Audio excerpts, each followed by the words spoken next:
questiona-se, e o leigo questiona, o Estado é fraco, falta... E confunde-se muito essa questão da ineficiência operacional da máquina de estrutura administrativa com a existência de um Estado forte, consolidado, com instituições firmes, democráticas. Então, na verdade, o que se questiona, na verdade, é a questão da eficiência. O que se deve buscar aperfeiçoar, além das instituições democráticas, da força da estrutura do Estado, da legitimidade do poder do povo, é a sua eficiência na execução.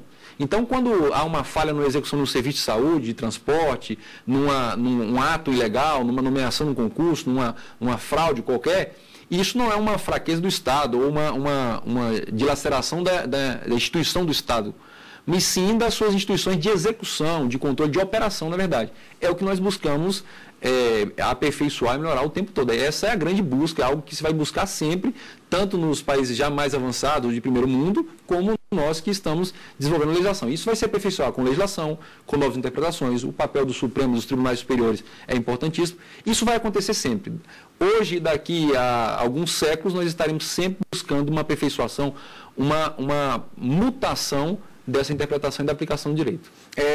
Algumas evoluções referentes a diversas matérias do direito, elas são mais vistosas, são mais vistas, são mais comentadas. Por exemplo, a evolução do próprio direito constitucional, há muita referência, por uma série de motivos, pela própria forma da abordagem da mídia de uma maneira genérica. No caso do direito administrativo, há um processo de evolução que seguiria talvez até esse ritmo mesmo de evolução do próprio direito constitucional no que se refere ao desenvolvimento do papel do Estado?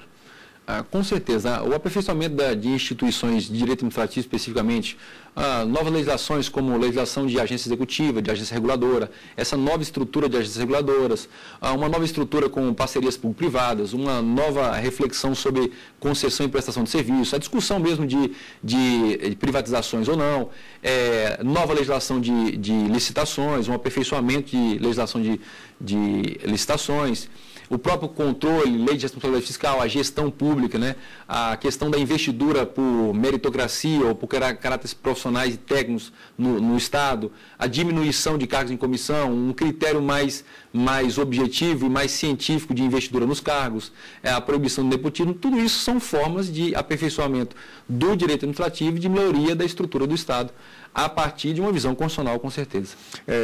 Nós temos acompanhado também, como são professores de diversas áreas, então alguns temas eles começam a se tornar mais ou menos frequentes. Por exemplo, a questão do impacto da tecnologia, do ponto de vista, por exemplo, do processo, do ponto de vista da própria questão prática do andamento dos processos, isso nós testemunhamos, acompanhamos aqui no próprio Supremo Tribunal Federal. Do ponto de vista do direito administrativo, existe algum impacto da tecnologia de alguma forma, particularmente no que se refere à informática, em relação a esse ramo do direito especificamente? Com certeza, e em dois aspectos muito importantes. Um é na agilidade dos procedimentos, né? Assim que antigamente, para você ter os autos de um processo administrativo, ele teria que sair de uma sala e ir a outra. Hoje ele está tudo online.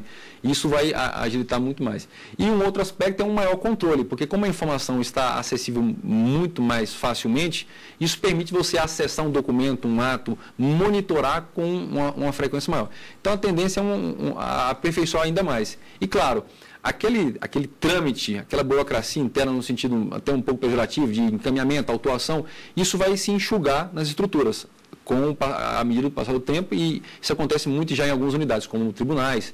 E isso faz com que o servidor tenha mais tempo para pensar no mérito mesmo do ato, do aspecto, no controle, para ter um serviço de mais qualidade, diminuindo a qualidade do serviço que seria o braçal, aquela questão que seria o trâmite da papelada que ocorre no serviço público. E isso é muito importante. Até um caso curioso. Recentemente eu liguei a um órgão público querendo ter acesso a um determinado documento. Aí disse lá meus dados e queria ter esse documento. Perguntei quando eu poderia passar lá para obter uma cópia. A pessoa que me atendeu disse, olha, todos esses documentos atualmente é um arquivo digitalizado. O senhor me diga o seu e-mail que em 10 minutos está lá. Eu cheguei em casa, acessei o e-mail, estava lá uma cópia do documento que eu precisava. Ou seja, me surpreendi com a velocidade com que as coisas... Eu ainda estava com a mentalidade ainda de arquivo, de ir lá obter uma cópia, fazer uma carga, uma coisa que vai se aperfeiçoar isso, falando em âmbito administrativo, não em processo judicial, administrativamente falando. Algumas discussões que sempre aconteceram, particularmente quando isso era novidade, quando começou a se falar justamente nesse processo de informatização, era aquele susto, mas espera aí, se é difícil controlar papel, como é que eu vou controlar a veracidade de uma assinatura digital, por exemplo, ou da entrada de um determinado processo, de uma determinada requisição por meio digital? Isso também assustou no primeiro momento e hoje em dia já é algo sanado? Eu penso que o novo a inovação sempre gera um certo receio de alguns que estão acostumados com certas estruturas. Mas é claro que a busca pelo controle, pela maior segurança das informações, sempre foi algo perseguido antes, quando era o papel escrito alto do processo, e hoje também é. Claro que eu penso que na questão digital, a discussão da segurança e do controle das informações que são armazenadas, nasceu até antes da implementação. Então, isso faz com que o processo já tenha uma preocupação desde o seu nascedouro com a segurança e o controle. Eu penso que isso vai gerar uma segurança e um controle maior do que se existia com o papel. Porque eu falo, está lá no papel. Eu penso que não nasceu a questão da segurança, da certificação, não foi uma discussão que antecedeu a implementação dos procedimentos cartorários documentados. Já no procedimento digital, não. Foi um debate que se antecedeu à implementação. Então, isso faz com que a busca pela segurança e pelo controle, desde o início, seja algo que caminhe junto. Agora, aí eu fiz uma pergunta no bloco anterior com relação à utilização da própria internet como ferramenta, e aí eu vou fazer um paralelo que é referente à própria velocidade das modificações que acontecem e a velocidade com que essas modificações são implementadas do ponto de vista da própria legislação. Por exemplo, eu lembro que acompanhando um julgamento, especificamente, eu tinha um laptop e se falava a respeito de uma aplicação de um determinado dispositivo. E acessando o site, posso dizer, não há problema nenhum, era o site da Presidência da República, que é bastante atualizado com relação à legislação, e houvera uma modificação que passou a ter a validade exatamente, eu não me lembro se na véspera ou no dia do julgamento, mas era um período muito próximo. E, de repente, eu percebia que os magistrados que tratavam daquele julgamento aparentemente não estavam cientes daquela modificação. Foi uma coisa muito rápida e de tramitação, não havia um acompanhamento específico, talvez. Eu, acompanhando de fora, falei, mas espera isso, já foi modificado. Passados alguns minutos, um determinado magistrado fez a informação durante a sessão e disse, olha, houve uma modificação aqui que foi datada, como disse, não sei se foi questão de horas praticamente, da entrada em vigor e da publicação especificamente, entrava em vigor naquela data, causando uma série de efeitos no processo. Aí eu lhe faço a seguinte pergunta, do ponto de vista do estudante de direito, ele está com aquela coleção de livros, aquela bibliografia em papel. Essas modificações, às vezes, acontecem de uma hora para outra. E aí vem uma certa insegurança que, às vezes, meu livro está atualizado. Alguma dica com relação a isso? Fazer um acompanhamento paralelo? Qual a melhor solução? A dica que eu sempre dou é o seguinte. Existem sites como o site do Supremo, o site do STJ, alguns sites especializados da Presidência da República, que você pode se cadastrar para receber notícias dessas atualizações. Então, isso, em vez de você ter um comportamento proativo de pesquisar diariamente essa notícia, ele faz uma enxurrada dessas informações no seu e-mail. Isso dispensa a sua atividade, o seu trabalho de ir atrás da informação. E você só tem o cuidado de abrir e ir selecionando aquilo que é pertinente e vai fazendo atualização. Essa disparidade entre o papel escrito, que está escrito, e as inovações, isso é algo do nosso tempo. Agora, você imagina um professor em sala de aula que boa parte dos alunos, eu chego a dizer, em alguns casos, mais de metade, estão plugados na internet com o seu notebook e aqui em mesa. Você imagina a velocidade com que você tem que se atualizar. E que o aluno tem que se atualizar também. Às vezes, há algo que surpreendeu o aluno e o professor. Há uma inovação de hoje, que aconteceu à tarde, numa decisão do Supremo, e que você está na aula à noite. O aluno estudou à tarde e o professor se preparou à tarde. Quando ele chega para a aula à noite, já não é mais aquilo. Os dois se surpreendem. Às vezes, um surpreende o outro. Então, isso vai fazer parte de um convívio. Não é questão de desatualizar, porque hoje a desatualização quase que chega a ser instantânea. O seu processo de buscar atualização como professor é muito mais intenso, E o processo do aluno de aprendizagem também é muito mais intenso. E as instituições estão atuando com uma velocidade bem maior. Isso vai fazer parte do algo até que é jocoso, é divertido, do nosso tempo atual, do nosso processo de ensino-aprendizado e de acesso ao conhecimento. Isso é algo que, por exemplo, a internet foi algo muito novo, é algo muito inovador no início, alguns anos. Hoje isso faz parte da nossa discussão. Antigamente falava assim, eu vou sublinhar com lápis preto. Hoje eu vou acessar para ver o que mudou. Então é algo que faz parte do processo atual de conhecimento. Agora, como os livros continuam valendo, nós vamos passar aqui para a nossa bibliografia recomendada. Vamos começar aqui mostrando esse livro indicado pelo professor, Processo Administrativo Federal. Vou virar um pouquinho mais o livro para a câmera aqui, acho que agora está melhor.